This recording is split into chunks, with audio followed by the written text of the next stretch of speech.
How's it going, everyone? Isela here with the Trick Boss Show. Well, today we are going to be visiting with Tamera Sturgis. Now, she's also known as the Anaheim Girl. Tamara, thank you for being with us today on the show. Thanks for having me. I'm excited to be here. Of course, it's always exciting. So, Tamara, where are you originally from? I originally grew up in Anaheim, California, and I lived in the same house there about a mile and a half from Disneyland. That same house for 23 years. So you could say I Wow. lived kind of a sheltered life in my Right. little neighborhood. Right. So now tell me what's the story behind the song Anaheim Girl? Because right now I know it's so popular. I've seen the comments that the crowd has made in regards to the song and the video. They just love it. It's just something about a woman who can float an old 13. And it is Running a through beautiful song. I Wyoming that did hear it keeps myself, my... but I want to know what is the story behind this, the Anaheim Girl. It's so weird because it was brought into existence because of my husband, and I didn't really know anything about it. My wife and I are getting ready to celebrate 25 years together in a truck. Just discovering it and the reception of it from other people has really blown my mind, that it relates to other people, because it's my story, but it's really all our stories, you know. So basically, my husband and I have been team driving for 25 years, and it's a rough lifestyle. So it's a love-hate relationship, you know, as most drivers can attest. You know, it's really difficult out on the road, but it's the best job ever. You know, I mean, you're out driving around, looking out the window and playing music. You know, I mean, it's an incredible thing. You see things you would never take the time to get in your car and purposely go and drive and see. Right. You know, so you just see the country from end to end, and it's an incredible thing. And the little nuances of the things you see out on the road, Paul is able to capture as an artist. He's the one who wrote the actual song.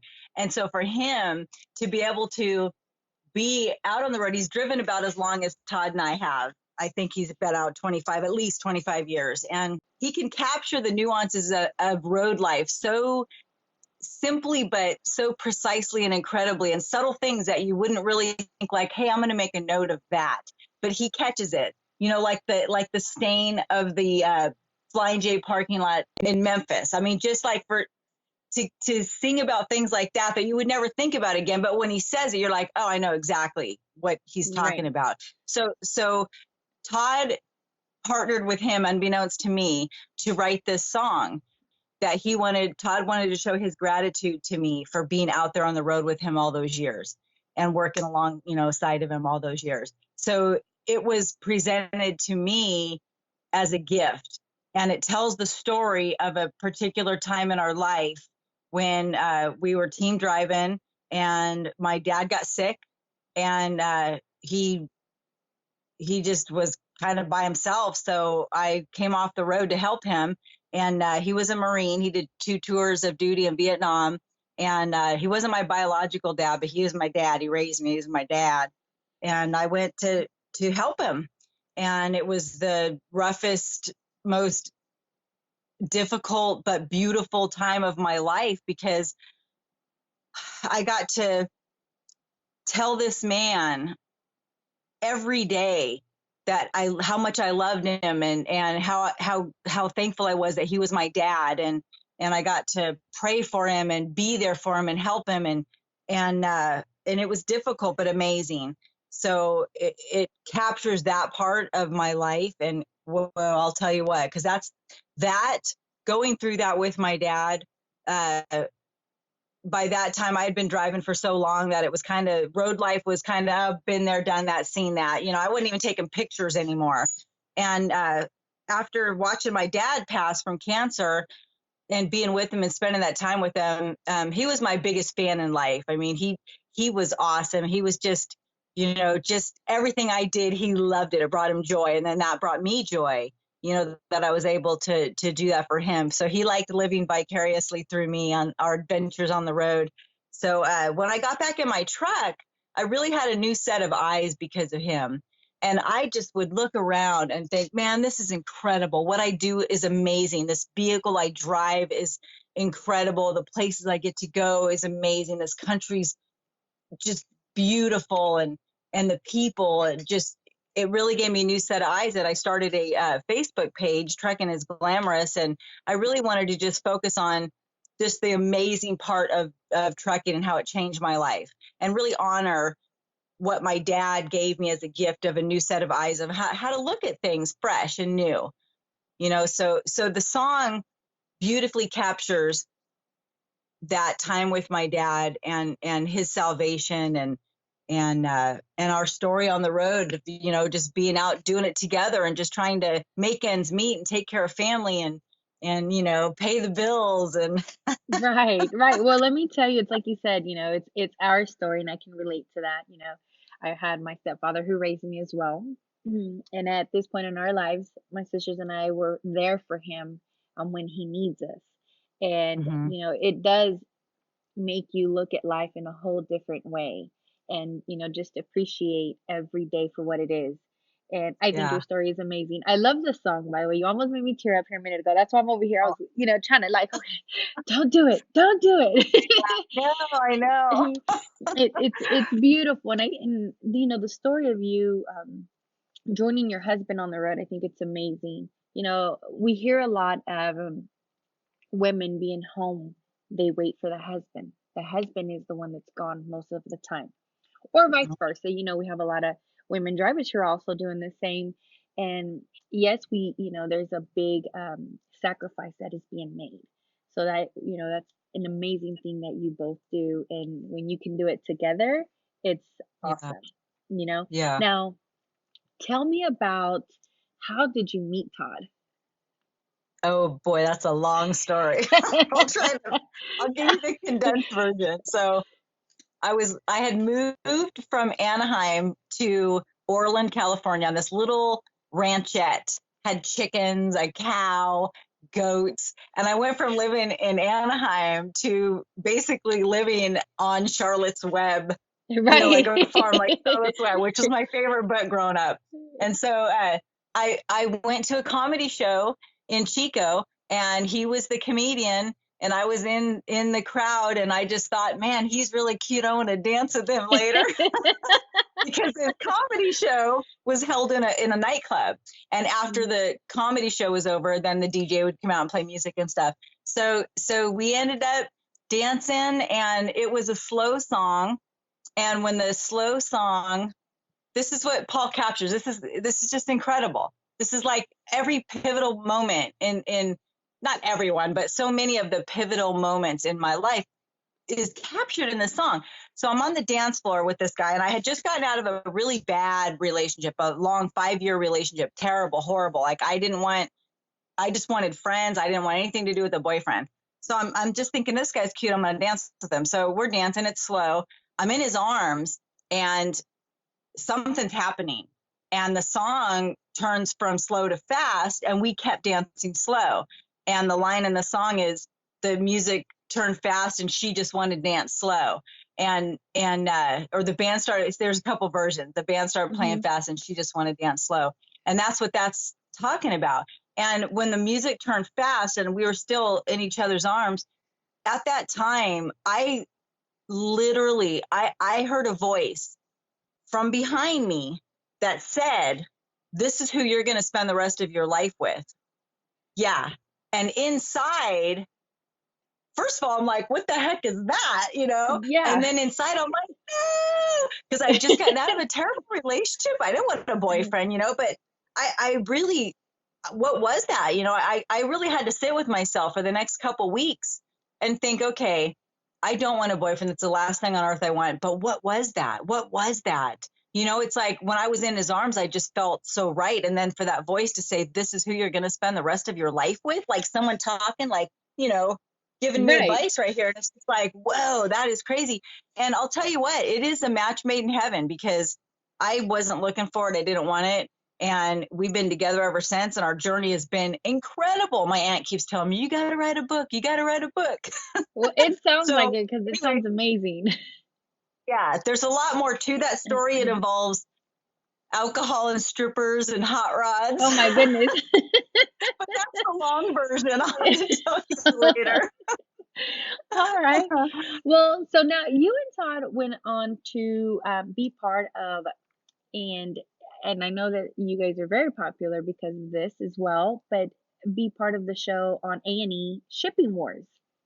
hmm Yeah, that was an adventure. That's what I'm talking about. Our life is, you go from one adventure to another To the adventure. next, yes. That was something else. So, what did you want to know about that?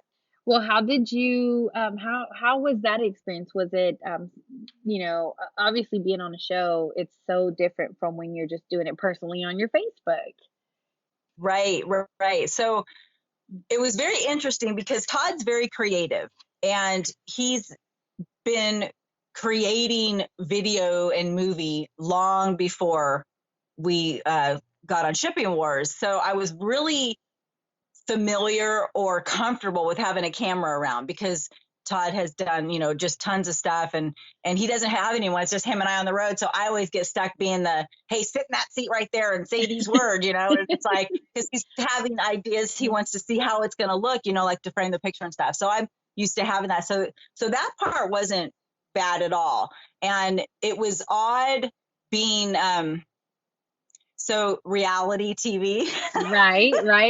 It was odd. It was an incredible experience. It was a lot of fun. We met some fantastic people, but it was very weird. It's not like there's just a camera there and it just follows what you do. There's a format, just like kind of like I'm dating myself here, but Three's Company was a show. And each week there was like a huge misunderstanding and comedy ensued, so it was like a different scenario in the same format. And that's kind of what all of TV is really. So it was Yes. really odd trying to do our job and have these constraints of being in a format. So it was, we did the work and it was difficult, long days, but it was in a format. So you take trucking aspects, which you never know what's going to go wrong. And then you take filming aspects, which nothing ever goes right. And you put those two together. So it was quite an interesting adventure.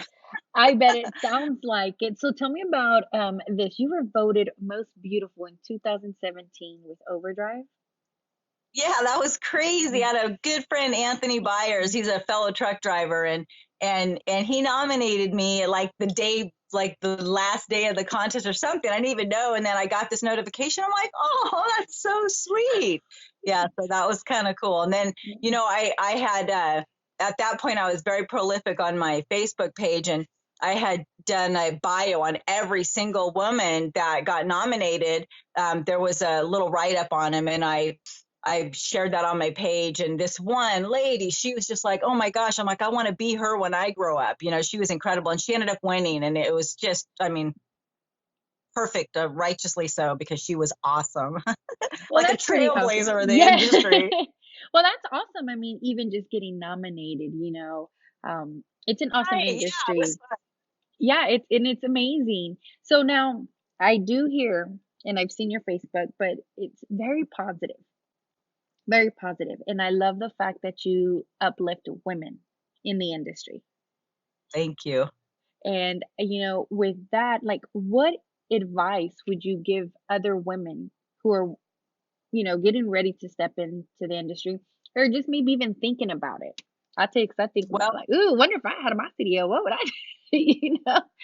It's yeah. just, So I would say really having it, I would say attitude is the most important thing, because there's a lot that can go wrong out there, and it's a lot better, but it's not a super women friendly industry, but it's come leaps and bounds from what it used to be, so I would just say attitude is the best, because you're always going to come across people who don't like you or don't think you should be there, or just four-wheelers, just as a truck driver, four-wheelers dealing with people not using their blinkers or not merging. So the attitude that we have, the way we react to the circumstances that we find ourselves in, really will make or break a truck driver. And I taught truck driving school for a few months, like 7 months or something. I don't really recall. It was a long time ago.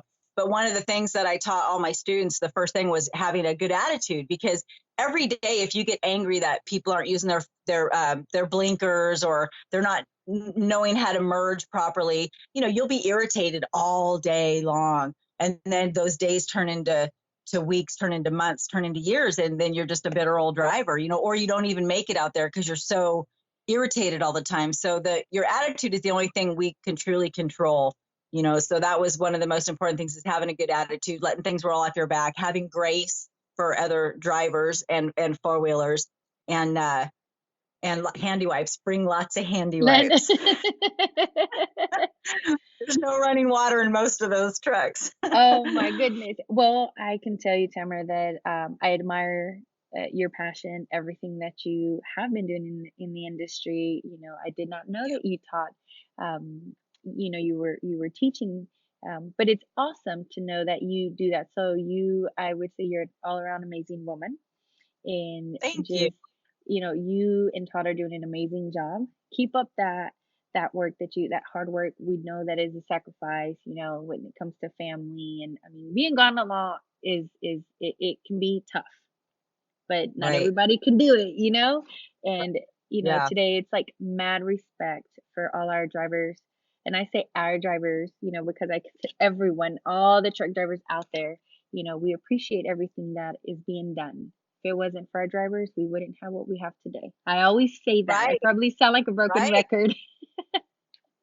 People don't understand. They really don't. It's kind of an unknown industry, and it's the industry that we take all the punches, and the drivers are the ones out making the sacrifices, and like right now, I've come off the road to help my mom. Now my mom's battling cancer, and I've come off the road to help her. So during this time, with the song being released, and really touching on a special time with my dad, and now kind of going through, it's different but similar, situations with my mom. So we're in a season right now of a different season.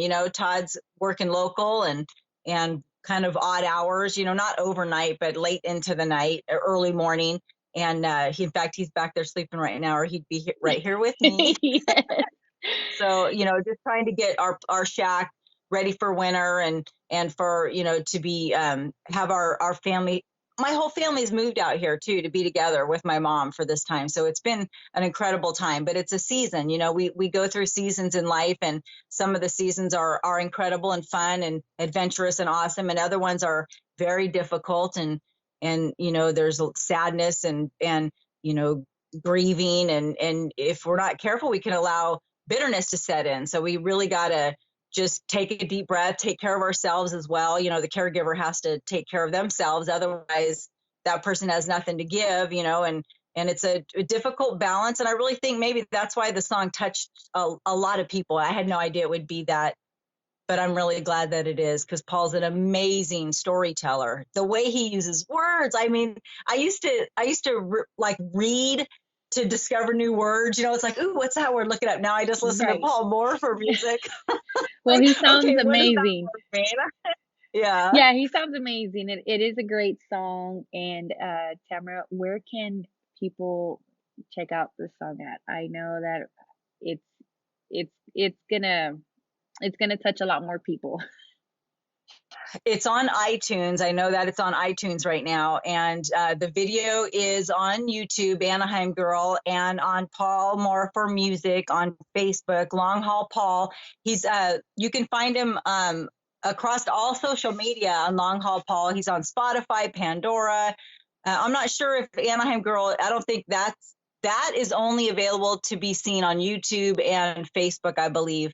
On Paul's page, Long Haul Paul Music, and Paul Morpher. And we've shared it on Trucking is Glamorous. And a lot of people have been awesome in sharing it and helping, just to make it happen, and there's a new CD. It's going to be on his next CD called You Are a Good Hand. And that's being released the day before Thanksgiving. They're having a big event and releasing that. So I think it'll be available after that, through iTunes, and you can order it directly from Paul's Facebook page. Well, that's awesome. Now, if people want to follow you, Tamara, where can they find you? On Facebook, at Trucking is Glamorous, and YouTube and TikTok and Instagram and Twitter. Just Trucking is Glamorous. All over. That's great. That's awesome. Well, again, Tamara, thank you so much. Now you told Todd we haven't forgot about him. We I hope will. to visit with you guys soon. And Tamara, thank you so much for being with us on the show. And You bet. Thanks for having me. thank you. And again, if you want to check out Anaheim Girl, remember you can find them on YouTube or go to Paul's Facebook. And it's a must. You must check it out. But this is it here for the Truck Boss Show.